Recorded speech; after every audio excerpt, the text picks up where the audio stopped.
This week on The Wheelhouse, the 2025 legislative session is here. What might pass and what's going to have to wait until next year?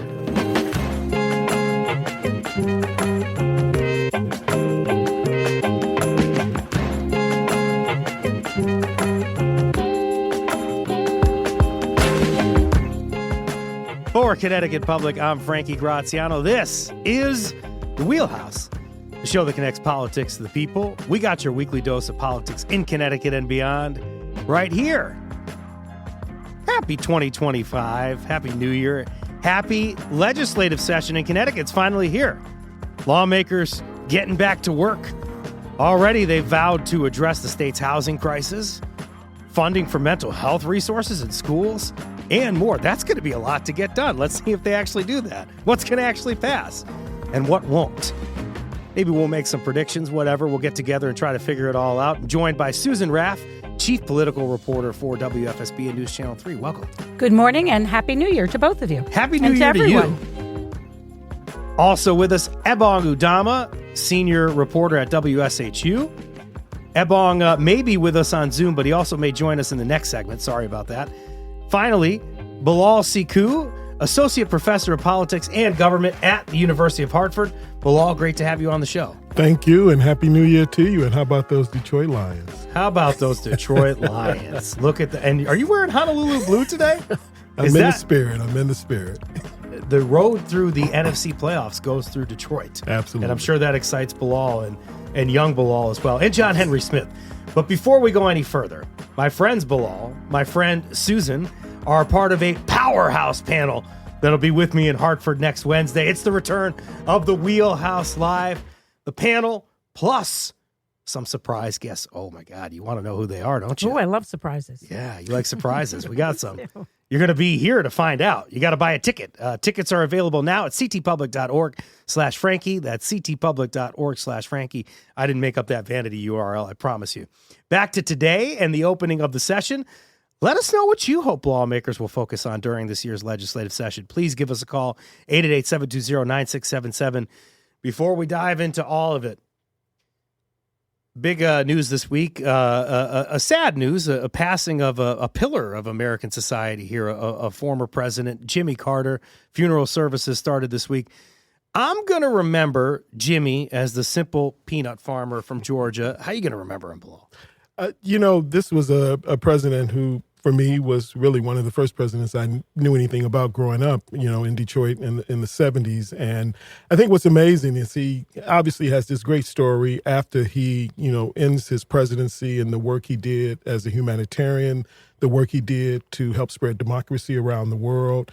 I think, one of the things I really enjoyed about this moment was the reassessment of just his presidency. And again, people have drawn that line between the presidency and the post-presidency. And I think what we saw this week, or the last couple of weeks, was that he also did some really good things as president of the United States as well, which I think were highlighted during these past couple of weeks. The humility to talk about that post-presidential run as compared to the one term that Jimmy Carter had, which was something that I'm sure is connecting him to many people. And particularly during these polarized times, Susan, I would imagine that's something that a lot of people find adoration with. Yeah, I think he was an extraordinary man. And I think that his big importance was the fact that he wasn't looking for the limelight, and he's done a lot since his presidency. And he was someone who really believed in helping people and was not interested in making headlines, and waves. And I think we're all going to miss him. I will. For people, right? Building houses. Right. That's something that we think is a small thing. We usually tie it to some kind of mission group or religion or something like that. But this is somebody who, just like many other people, decided to heed the call for service and build people homes. And right now in Connecticut, I connect this to what we're going through because there is a housing crisis in Connecticut. There is one nationwide as well. The Connecticut Housing Conference held their latest event in October. Governor Ned Lamont said that housing is priority number one for his administration, and he expressed some optimism as well. Let's break down some of the more successful initiatives he put into place, or at least ones that they say that are successful. What do you think, Susan? Well, I don't know. They took a stab at it in the last legislative session, and they created some more incentives for cities and towns to do more with housing. But you cannot force them to do that. And so I think that becomes a real challenge. And not just housing in general, but affordable housing. Let's face it, a lot of young people are wanting to move into this state or who live in this state, and they can't afford $2,000, $2,500 a month in rent. So I think that's a serious issue in Connecticut, and I think they're definitely going to take another stab at that this year. What they accomplish remains to be seen. Yeah, and I agree with Susan. Not only is it a big issue in Connecticut, it's a big issue all across America, and it's also a growing problem even across the border. When Justin Trudeau stepped down, one of the factors involved in that, of course, was the rising cost of housing in Canada as well. And I think, certainly there is the issue of affordability, and Connecticut is an incredibly expensive state. I happen to be a renter myself, and I'm amazed at just how much rent has gone up where I live at, and also especially for people who would be moving in new, what they would be paying for. If I were still in the Midwest, I would essentially be in a house, in a fairly sizable house for what people are paying for apartments here in Connecticut. So there's that affordability issue, and a lot of people are being squeezed out, especially young people, even elderly people who maybe want to switch from being a homeowner because their kids are now grown, but they find it difficult to actually find affordable housing based on the fact that they also have limited incomes. Divorced people run into this problem as well in terms of finding, housing. So there's a real crisis in the state. And then Susan has also talked about this other question of access to affordable housing, especially for people maybe coming from central cities who would like to move into the suburbs. And the suburban communities have been quite resistant to building any kind of affordable housing, which brings us into issues around equity and access to opportunity where jobs may be, and people are not having the opportunity to be right, and closer I think a focus for Connecticut and most states has to be not just for attracting young people and providing affordable housing, but also for the older community. A lot of older Americans want to move into cities. And Frankie knows this about Torrington, the Yankee Peddler there, the old hotel, and the city now has bought it. And I've never had a drink there. Not once. I wish I could say the same. Not once. And someone came up with a very good idea. Instead of just trying again, it's been a good hotel, a fine hotel. It's been a mediocre hotel. Anyway. Robbie Persicino, one of the people that tried to bring it back at one point, yeah. The point is, why not maybe take a shot at maybe doing like a, 55 and up community where people can have apartments or live downtown and create more diverse housing and affordable housing to get people out of their homes, which maybe they can't take care of or afford. Things are going actually pretty well in downtown Torrington, as might surprise people. But it like you said, we're widening the achievement gap, we're widening the income gap here, and I know we're talking about how expensive it is in Connecticut. Imagine how expensive it would be to rent in Boston or New York City, and that's why people end up coming here. But either way, there seems to be a lot that the administration is bragging about and saying that is going well. What about time to own? They're saying that is one particular program that's working. I guess they recently reopened it with additional funding. What can you tell me about that? Well, I think it is successful, and I think that it is helping more people own their own homes. I've done a bunch of stories about that, and it gives people an incentive depending on how long they live in the homes. They get a deposit, a down payment. They don't have to pay that back as long as they stay in the home. And it's hugely successful. The big issue is there's not a lot of inventory, especially in places like West Hartford and other communities. So as soon as those homes go on the market, they are off the market. They are sold immediately.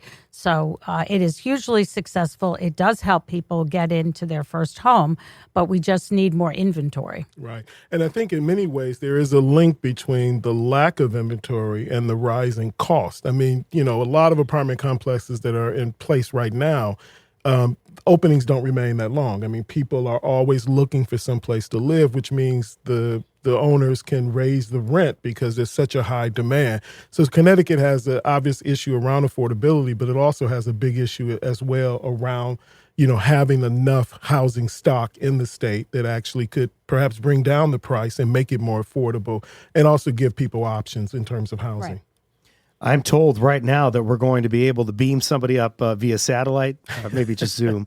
Right now from Southern Connecticut, here he is, Ebong Udama. How you doing, Ebong? I'm doing good. How are you? I'm doing well. Can you help jump in here on the housing crisis? Do you see that these initiatives that Governor Lamont has put together and the administration, Selena Mosqueda Bruno is in there as well. We should give her some credit as well. What about chipping away at the housing crisis? Do you see that happening? Well, that's the key word, chipping away. It's not a drastic change. The problem with housing, especially in this part of the state, is that zoning regulations are the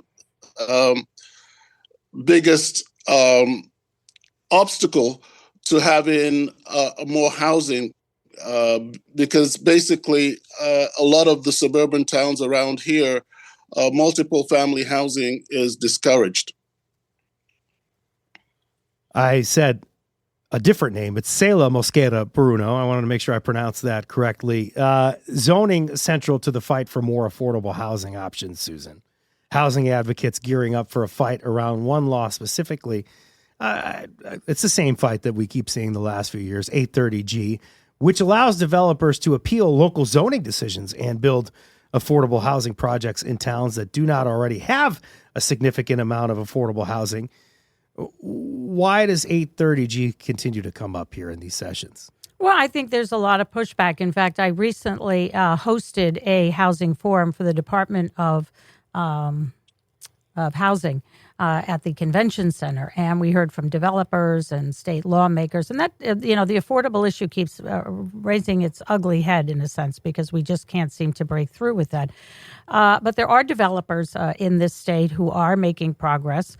But they do find a lot of pushback from cities and towns, so who just don't want a lot of dense housing. So until that kind of works its way out, I think we're going to still be in the same situation. Here's one opponent of 830G. It's Ryan Fazio, Republican state senator from Greenwich. He posted to social media regarding the law. Let's hear that clip. Hello, this is State Senator Ryan Fazio coming to you on 830. On 830, let's resolve to repeal and replace state statute 830G, which totally robs our towns and cities over the rights to make development and zoning decisions for themselves, including allowing developers in some cases to build 100-unit developments in single-family zone neighborhoods. We can improve housing availability and affordability in our state while also protecting local control and putting local communities in the driver's seat.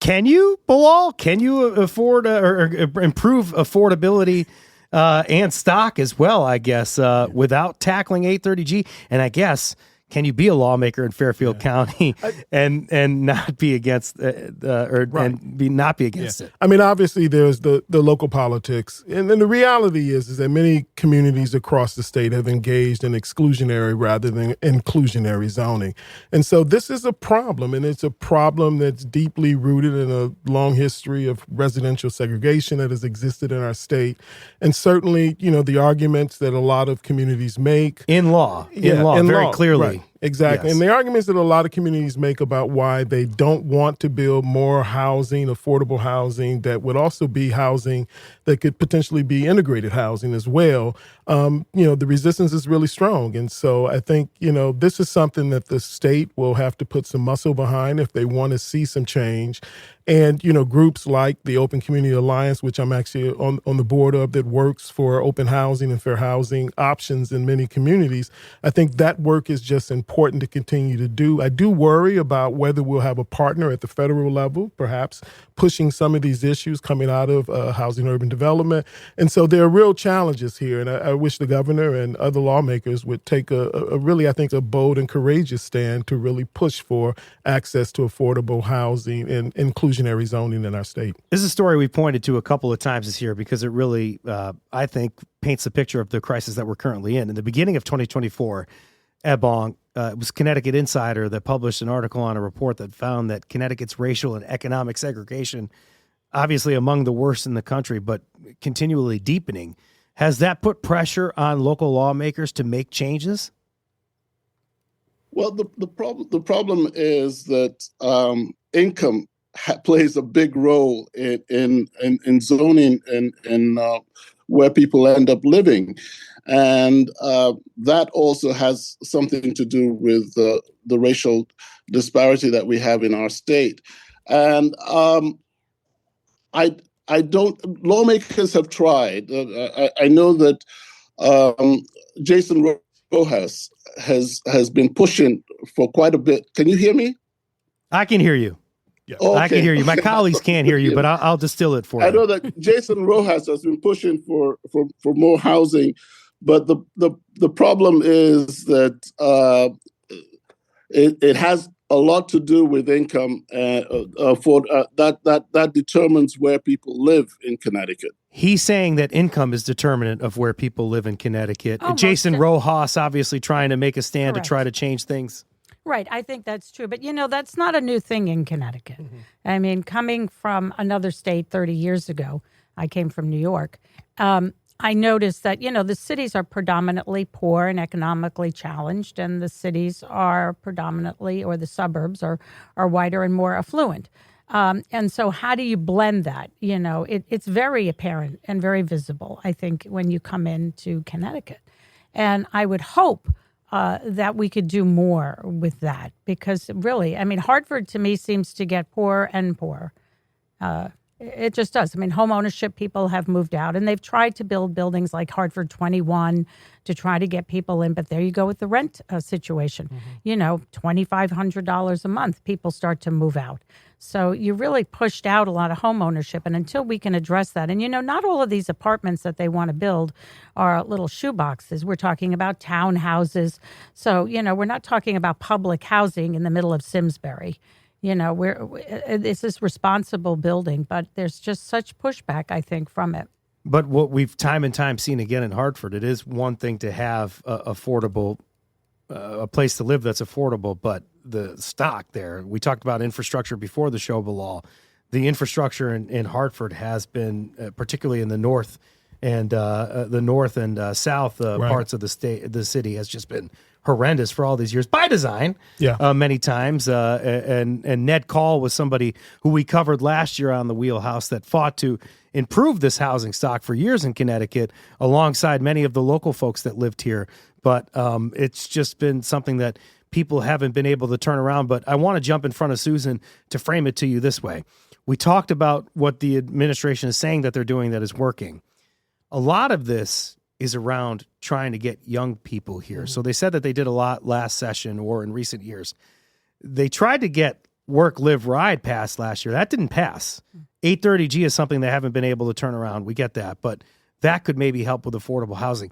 Is the state focused on helping the people who need it the most, or are they just trying to get young people to live here? What do you think? Well, the state obviously needs young people to live here, so I don't fault them for trying to do this. But I think part of what the question you're asking, presents an opportunity. And I think one of the things the governor may do in his noon address is to really talk about the need for economic growth and economic development in the state. I would argue that housing, access to quality education, job opportunities, all of these things are linked. And so if we treat these as sort of separate kinds of issues and separate spheres, then I think we miss the boat. I teach at an institute of higher education. A lot of kids come from out of state who attend my university. It would be great if a lot of those kids found a way to stay in Connecticut and take that talent to help with the economic growth and development and the new kind of jobs that are being created in the state. And so for me, access to affordable housing, quality education, all of these things are linked, job opportunities. And I think that's the way the state needs to approach these things and to really think about them. And I think also childcare, paid sick leave, Exactly. paid family leave, which are things that the governor, Democrats, and Republicans have somewhat supported. And I think you're going to hear the governor talking about that today, because if you give people the opportunity to take care of their families, to have paid sick time, Right. to I think they've given out almost $1 billion in benefits for paid family leave.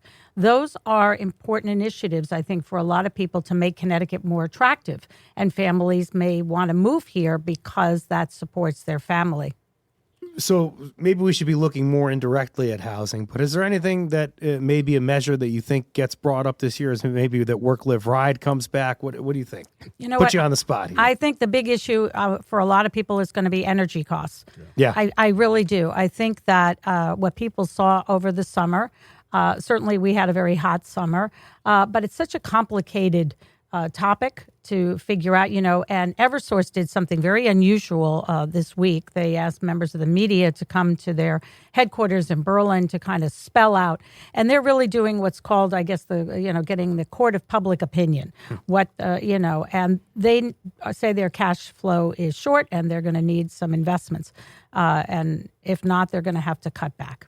So I think that lawmakers are in a difficult situation. They're going to have to first figure out how they're going to bring costs down, but they also have to figure out how they're going to increase supply.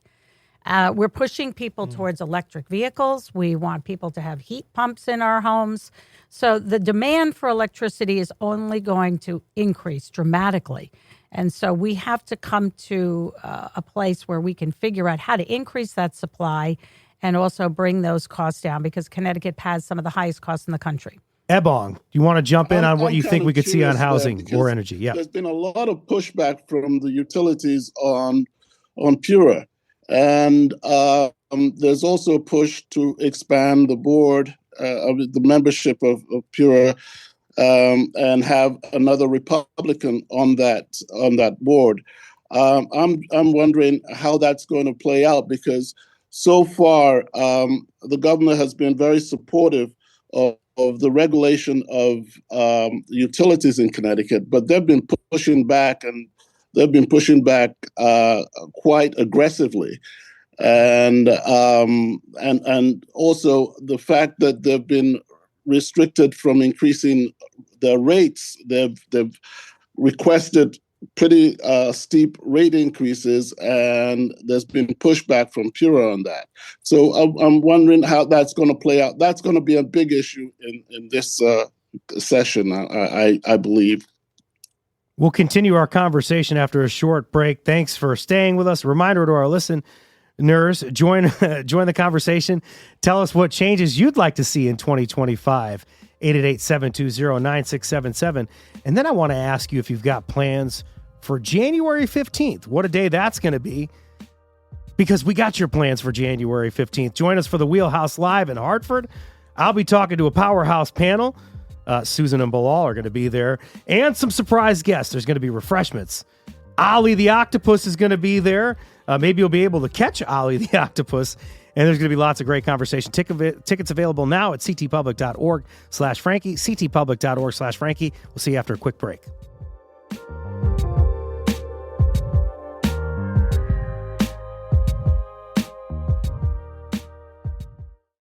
This is the Wheelhouse from Connecticut Public Radio. I'm Frankie Graziano. Connecticut's 2025 legislative session. Hey, it kicks off today. This hour, we're making some predictions. What's going to pass? What won't? With me now, Ebong Udama, senior political reporter for WSHU, Bilal Siku, associate professor of politics and government at the University of Hartford. You see him right next to me in the Honolulu blue. And Susan Raff, chief political reporter for WFSB and News Channel 3. You are ready for the next legislative session. You look better than most do on the opening day, but you're in your black and hot pink for the first day. I'm glad you like it, because at first I felt like I should wear blue because you've been adorning him, and Well, because he's a Lions fan, and there's been a lot of misery for the Detroit Lions for so long. And now there's a lot to be happy about. You don't have to worry about playing the San Francisco 49ers this year in the playoffs. No, I am excited about the opening of the session. It's a special day. It's full of tradition. And it's really kind of a reunion for everyone who's been away. They come back together. And it's like a wedding almost, but the honeymoon will eventually wear off as they have to get ready to pass some important legislation and put together a balanced budget for the next 2 years. Connecticut also has a huge rainy day fund, or a reserve fund, which has $4.5 billion in it. So that's fantastic, right? However, There are some who want to use that money for important programs, you could argue, but that would go against the fiscal guardrails. Those were measures put in place to control spending. So that's going to be a big talker this year. Plus, the ARPA money also has gone away. It's been allotted for. So the money that those agencies counted for, not there now. That's a good primer for where we're going to go with this conversation. I just want to make sure that people have the opportunity to join in if they'd like. 888-720-9677. Maybe you have a comment about the fiscal guardrails. Maybe you got a comment about energy costs. I know people care very much about the environment. I'm going to pose this question to Ebong. Oh, I forgot to tell people the number. 888-720-9677 is the number. 888-720-9677 if you'd like to call us. Ebong, you recently spoke with Joe DeLong, CEO of the Connecticut Council of Municipalities, or is it the Connecticut Conference of Municipalities, I believe. He said that only 36% of local education budgets in Connecticut have come from the state since fiscal guardrails were adopted. A lower percentage than our neighboring states, Ebong? Yes, he says most of our neighboring states have between 41 and 45% of the local school budget coming from the state. And as a matter of fact, Mayor Justin Elicker of New Haven says that they'd need about $500 million more a year to try and bring up the poor school districts, the cities and the poorest school districts in the state. And there's a lot of pressure to try and get into some of our reserve funds, some of the surplus money to try and get that done. So we'll see how that will play out, but they're looking to try and adjust the guardrails so that more money can be spent on a lot of social programs, and education is right up there. When Susan indicated her excitement for the session, one thing I thought about was, first of all, how good of a reporter Susan is, how good of a reporter Ebong is, and how good of a reporter Paz is, Mark Pazniokis, because generally when I would go to Hartford, I'm somebody that comes in when the votes happen, when I know I'm going to get the sound, because I'm thinking maybe I can go do something else, whatever. These guys are dedicated. They're always there. They know what's happening. They know who to talk to. Then Susan will often drive somewhere else to maybe knock on somebody's door to talk to them as well. So I don't feel too much pressure asking you the following question. I feel like I could do this because I know you're going to answer it. You're going to do fiscal guardrails 101 for us. Why is it so challenging for the state to change them? Or rather, why is it so important for them to continue to be in place, at least in Governor Ned Lamont's mind? Well, keep in mind, these were guardrails put in place by Republicans and Democrats when they kept Governor Daniel Malloy at the time out of the negotiations, when they worked on a budget and put those guardrails in place to control spending. And that has worked tremendously for Connecticut. It has helped us pay off millions and millions of dollars in pension debt. Now, those pension debt for state workers that we had pretty much kicked the can down the road for many, many years and hadn't paid that off. When we don't pay down debt, we have high interest rates on bonding, et cetera, et cetera. So it's really worked in our advantage. Now, and it makes our investment portfolio look better. Is that correct? 100%. Yeah. But, and the governor, so Republicans don't want to see the fiscal guardrails change. They don't want more spending. Governor Lamont has said that he thinks the guardrails should stay in place. But yesterday, House Speaker Matt Ritter said he understands that. But, instead of putting $1.6 billion into the state pension fund, can't we put in $1.3 and use that $300 million to subsidize child care? So that's going to be a tough argument, I think, this legislative session, especially for the fact that education and all of these important priorities are looking for money. Why it may be a priority, or at least is pushing up, not even looking at what's happening at the federal level. That's a whole nother can of worms. But at least previous in the federal level, we saw that there was a lot of COVID relief dollars that stood up, not just education in Connecticut, but Connecticut's overall budget in the last few years. Those dollars have been spent or are accounted for. So how's that going to impact? Right. Well, education has depended on that money. And some would say, well, you can't depend on that forever and continue that demand to be funded every year with that same amount of money. So that's going to be an issue, I think, for a lot of these state agencies because, yes, that ARPA money has already been spent or accounted for. I think this is going to be a bigger conversation at the Capitol than I think many of us probably are even really tapping into. I think there are lots of progressives in the Democratic caucus, and there are lots of even moderates in the caucus who are looking at these last 4 years where that money came from Washington, and it really allowed the state to do some of the things that Susan just described in terms of paying off some debt and some other things because it allowed that to occur. So I think the critical question is now people are going to come forth and say, if we're going to make those critical investments, right, around bringing down energy costs, for example, helping families pay for energy, helping with, housing construction, then those fiscal guardrails, for example, are an obstacle to doing some of that stuff.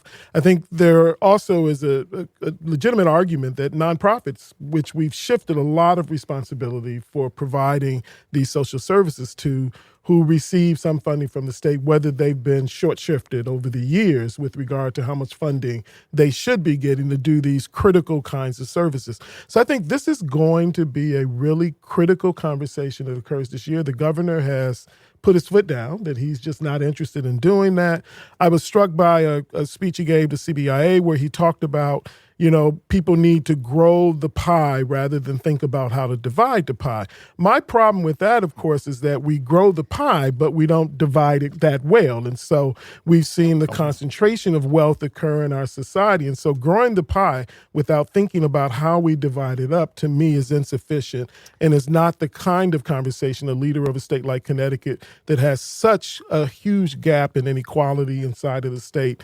So it isn't just a question of how do we grow, and we do need to grow the pie, but we also need to have a conversation about how we divide it up. It's very tempting because in years where we're in deficit and there isn't money, it's easier to say, okay, we don't have the money for these programs. But when the money is there, that's another story. Exactly. Ebon. Well, it's interesting that the fiscal guardrails were negotiated when it was, the divide in the legislature was pretty close. I mean, the Senate was 50-50 at the time. That's right. That has changed now. The Democrats have supermajorities in both chambers. And it's interesting to see if they'll be able to use that to their advantage now, because a lot of the push to adjust the fiscal guardrails is coming from Democrats.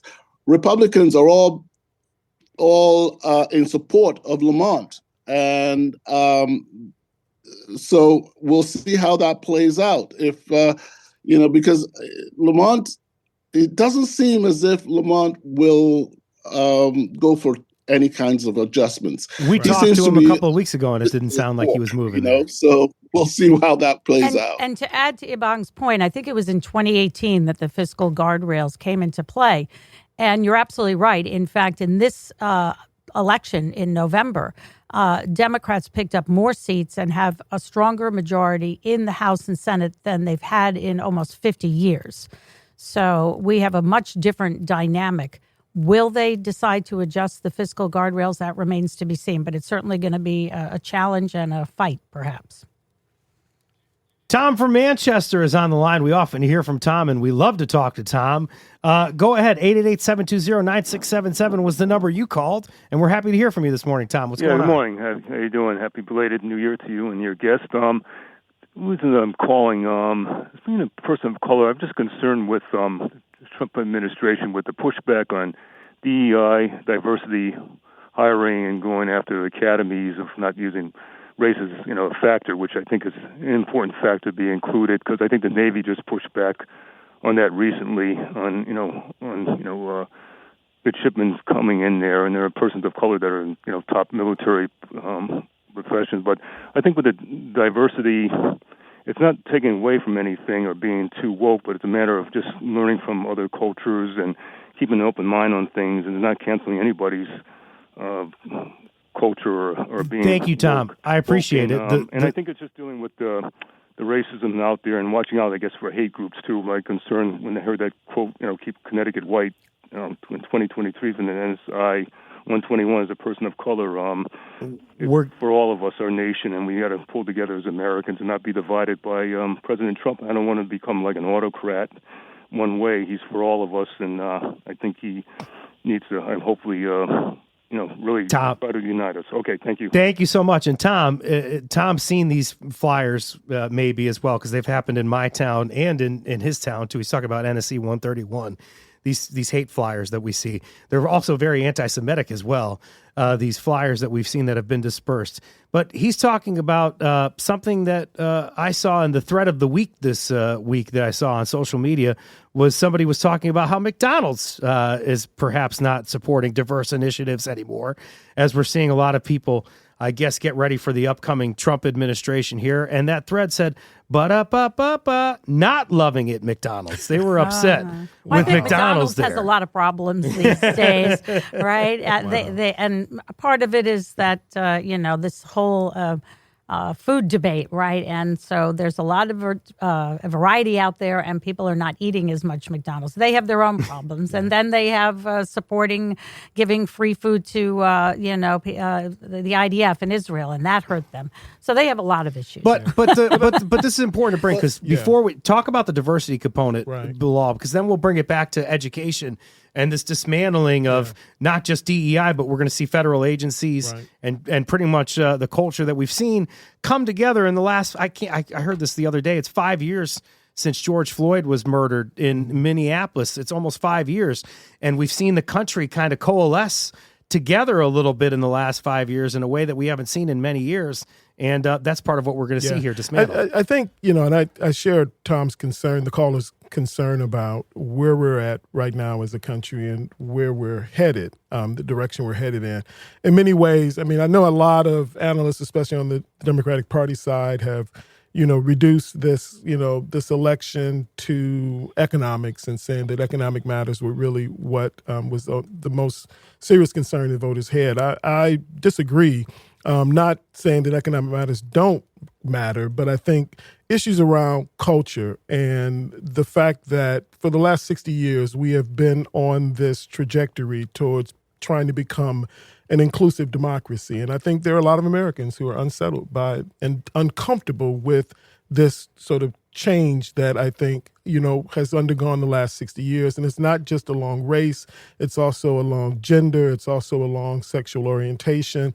And I think we are at a really critical moment about what kind of America are we going to become, and going backward. There are a lot of people who would like to go backward rather than forward. And look at me cutting off black men today here on the show. Tom from Manchester, Ebong, and Bilal here. I'm gonna only because I think we can have a longer conversation after this break. You're listening to The Wheelhouse on Connecticut Public.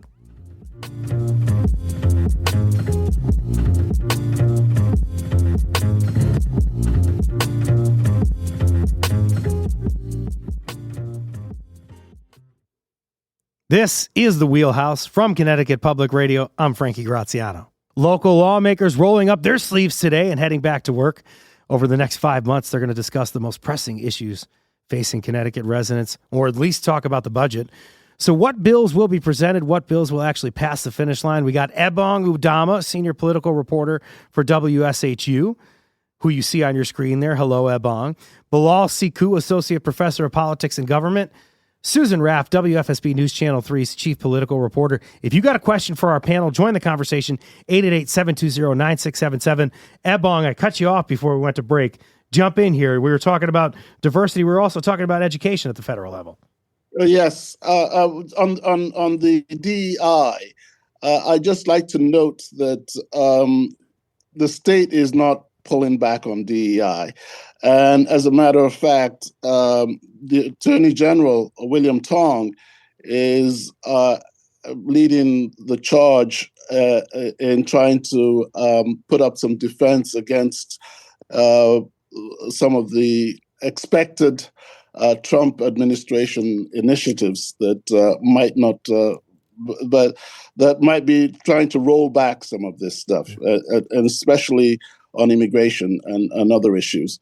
And William Tong is not only leading the charge, he's also going out into the community and trying to educate the immigrants about what the state is trying to do to protect them. And so we'll see how that plays out. But Connecticut is one of the states that's tried to push back on a lot of these policies that might be coming from Washington. Yeah. And just real quickly, Frank, I think also what's important is that we're in a blue state. But I think the attacks on DEI, especially in Republican-controlled states, will be critical and severe. But I think what's also interesting is that, there's the role that the state can play, and that's really great to hear the state will continue its commitment. But I think the private sector becomes an interesting question. We've already seen companies like Walmart and others who have retreated from the DEI efforts. And so it will be interesting to see how this plays out across the country, and also how it plays out in the private sector. Right. I think there are a lot of unknowns with the incoming Trump administration and what effect that will have when it comes to Connecticut and particularly federal funding. Connecticut not only gives driver's licenses to identification to undocumented immigrants, but it also has sanctuary cities. And will that jeopardize, for example, transportation money, any kind of projects? Education could be another factor. I had the opportunity to sit down with outgoing Commissioner or Secretary Miguel Cardona, Meriden native, who really spent his life in education, has some real concerns about some of the talk about getting rid of the Department of Education and privatizing a lot of schools, which could disenfranchise or really leave a lot of kids marginalized, and kids who have special needs, they may not get the services that they need. So I think there are a lot of unknowns. Even the governor is concerned about what could be coming down the road. One of his big concerns is health care. That's something that's also going to be talked about this session. And one of the big concerns from our caller from Woodbury right now, from Doug, is about housing. Go ahead, Doug. Hi. Nice to talk to you this morning. Happy New Year. Happy New Year to you. Thank you. I was wondering if the state could incentivize some of these smaller suburban towns to have maybe not necessarily multiple unit low income housing or affordable housing. Could they incentivize the towns to build smaller homes so that young families or new people could come into the town and then eventually move into the bigger homes in that particular suburb? And then the other way, the other end of the spectrum, like me, is we're trying to be thinking about selling our house and moving into a smaller house in the town, but there's really not that much available, so we're likely to end up leaving. Doug, what town do you live in? Oh, you live in Woodbury. I live in Woodbury, yes. Right. We talked about that because it's a big issue, not just for younger people, but also people who want to sell their homes. There are incentives and initiatives to build townhouses because that seems to be a little more palatable, I think, for a lot of towns as opposed to big housing developments. But yes, those are things that the state has to look at. And I think if they don't, they're going to lose people coming into the state. And as you mentioned, people like yourself who would like to stay in Connecticut, perhaps, but not in the house that you're in. And, part of this conversation also, the language we use, I think language like low-income housing as opposed to affordable housing can really make a difference in terms of how people interpret. I think there is a stigma attached, obviously, to low-income anything, but low-income housing, a stigma not only in terms of race and issues around crime and other sort of things. So I think the language we use and what we attempt to build in these communities, affordable is something quite different. And I think it's important that kind of language we use be something that we really consider. Ebong. Yes, the other thing that we have to consider here is that in many of these communities, they don't want to have more young people, because that means the education budgets will have to increase. And they'll have to build more schools, and so that's another thing that we have to deal with. That it affects the education budgets of these towns to have more younger families. Thank you, Ebong. It is so nice to talk to you this morning. Can we get back into the? There's going to be a dismantling of DEI, or at least an effort You talked about the private sector. You're saying Walmart. We talked in the last segment about McDonald's. Education. I think this is where I want to go, Susan, because you were talking about your conversation that you had with Miguel Cardona. And we saw the last time when we had Betsy DeVos running the Department of Education. Now it's going to be Linda McMahon. No chance in hell, Linda McMahon supports charter schools and, for-profit education. And that's a slippery slope. It really is, because you want choice. Everybody wants choice. But at what cost? And if you have for-profit schools, that the interest is about making money, and who suffers because of that. But there are a lot of unknowns. I know Linda McMahon. If you remember back when Governor Jody Rell was governor, she appointed her on the State Board of Education. It was a very short stint because she couldn't fundraise at the time. Her main goal was to run for Senate, and when she couldn't fundraise, she resigned. So she was only on the board for a very short period of time. But she was, I don't want to get too in the weeds. She doesn't have a lot of education experience. She did a lot with the SBA, the Small Business Administration, under President Trump in the first administration. But I think that at the end of the day, people are going to be very concerned about getting rid of the Department of Education as we see it. Or potentially losing funding because you are respectful to somebody's rights as a transgender person for some reason. Looking at Linda McMahon's experience in the Small Business Administration, she didn't make a lot of waves. So I don't know if she'll be the lightning rod that Betsy DeVos was. We'll wait and see what happens, but she's pretty much kept a low profile so far. Well, I think that's because her husband has been in hot water, but I'll just add that and stop. But I will say this, though. There are people coming into this administration. We don't talk a lot about Project 2025 the way we did before the election, but I think there is a blueprint for what people who are shaping up this administration would like to do with public education in this country. They are very hostile to public education. They're very hostile to education unions. They want to rewrite curriculum. They want to remove certain kinds of books. They want to radically transform education in our country in a way that will not be palatable to a large segment of the country. And I think that's something to take serious. Whether Linda McMahon will be someone who will step in and try to block some of these efforts. Ebon wants to jump in. 20 seconds to you, Ebon. We don't have a lot of time. Go ahead. Yeah, I believe Project 2025 wants to abolish the Department of Education. Exactly. Just in the final 30 seconds that we have left, I want to point this out really quickly. Mm-hmm. We're also going to see universal absentee access come up because they have to put it into law here. Can you just talk about that really quickly? I mean, Connecticut voters, approved, given the legislature the power to come up with, some sort of a system around no excuse absentee voting, which is just a tremendous step forward for the state of Connecticut, where in many other states we see them going backward.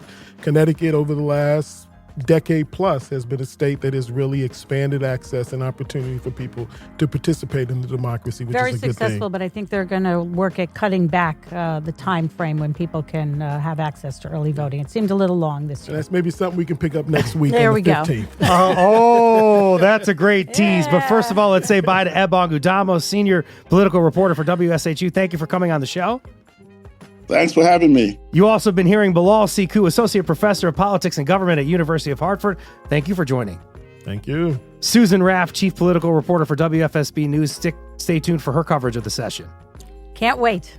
A reminder, as Bilal just eloquently pointed out, you want to kick off your new year in style, consider joining us for the Wheelhouse Live in Hartford on the evening of January 15th. As my friend Mana Zarinajad at the Connecticut Forum says, don't have a blanduary. Spice up your January by going to the Wheelhouse Live. I love that. Thank you for that, Mana. Tickets are available now at ctpublic.org/Frankie, ctpublic.org/Frankie. Hope to see you there. Thank you so much. Today's show produced by Robin Doyen-Aiken and Chloe Wynn, and also Meg Dalton and Meg Fitzgerald. Thank you to Dylan Reyes and our team for putting this together. Have a good day.